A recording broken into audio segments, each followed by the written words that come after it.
Hello, কেমন আছেন সবাই? অনেক দিন পরে আজকে একটা টিউটোরিয়াল নিয়ে আসলাম। আসলে ইদানিং আমার কাজের প্রেশারে ভিডিওতে ভয়েস দেওয়া হয় না।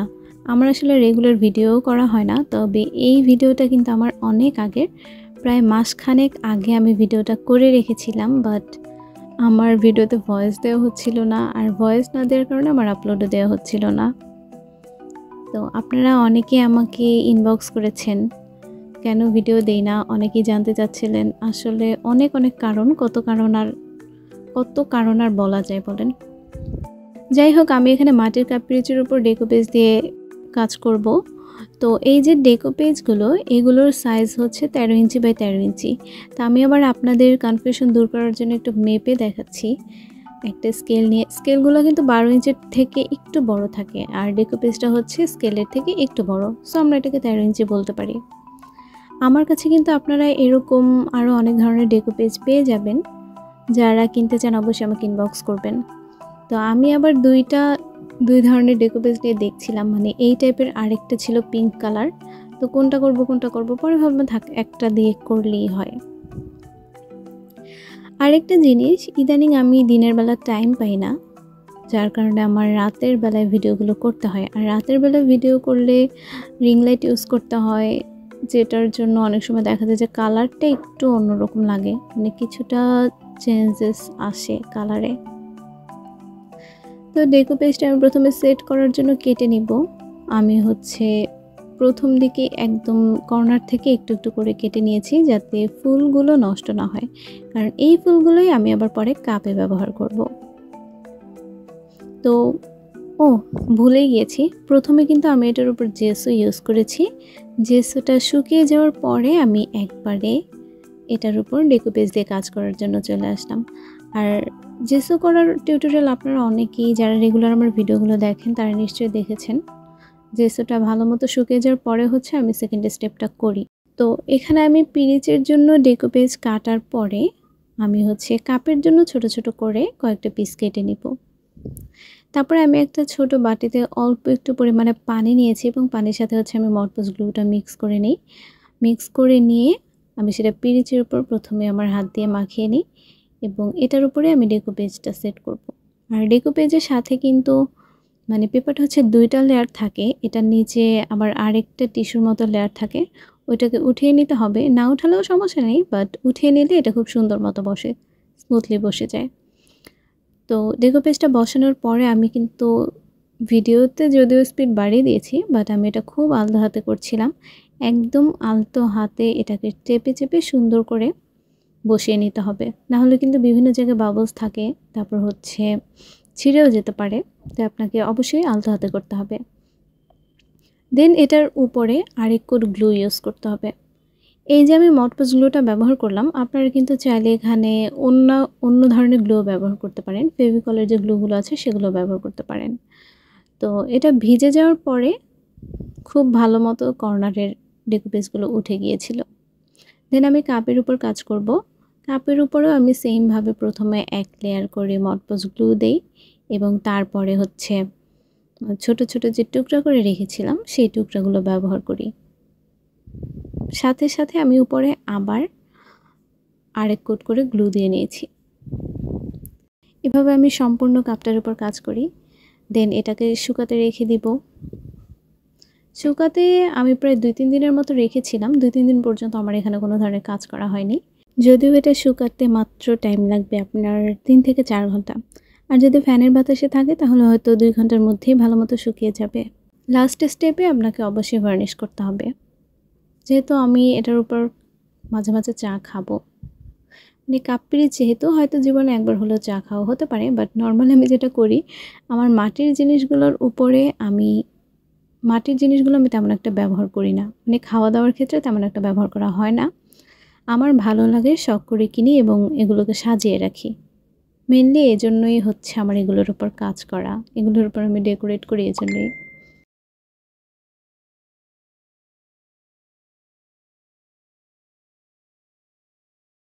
তো আমার কাজ কিন্তু এখানেই শেষ হয়ে যায় না।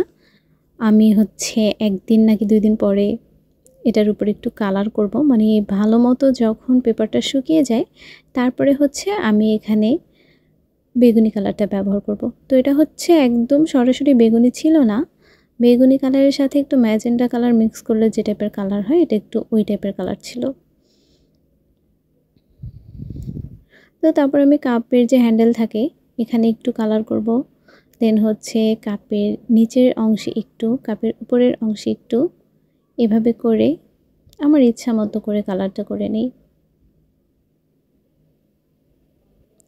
আপনারা যারা ইউটিউব থেকে আমার ভিডিওটা দেখছেন তারা কিন্তু পেন্টিংয়ের এই সমস্ত আইটেম কিনতে চাইলে আমার পেজকে ফলো করতে পারেন। আমার পেজের লিঙ্ক হচ্ছে আমার ডিসক্রিপশন বক্সে সবসময় দেওয়া থাকে। তাছাড়া ইউটিউবের যে ডিসক্রিপশন বক্সটা সেখানেও আপনারা পেয়ে যাবেন। আর পেজ থেকে যারা আমার ভিডিওটা দেখছেন তারা কিন্তু অবশ্যই একটু শেয়ার করবেন, কারণ ইদানিং আমি ভিডিও না দিতে এমন অবস্থা হয়েছে যে আমার পেজের রিচ একদমই ডাউন, মানে এত কম রিচ বলার বাহিরে। এটা আসলে আমারই সমস্যা, আমার জন্য এমনটা হয়েছে। আসলে আমার রেগুলার ভিডিও দেওয়া হয় না, অনেক দিন পরে ভিডিও দেই, টিউটোরিয়াল দেওয়া হয় না। তো এরকম করলে আসলে পেজের রিচ অনেক কমে যায়, বাট কি করব, নিজেরও ব্যস্ততা আছে, সব কিছু মিলিয়ে সবসময় কাজ করা হয় না। আর আপনারা তো শেয়ার করেনই না, কেন যে শেয়ার করেন না আমি জানি না, বাট ভালো লাগলে একটু শেয়ার করতে পারেন।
সো এই ছিল আমার আজকের ভিডিও।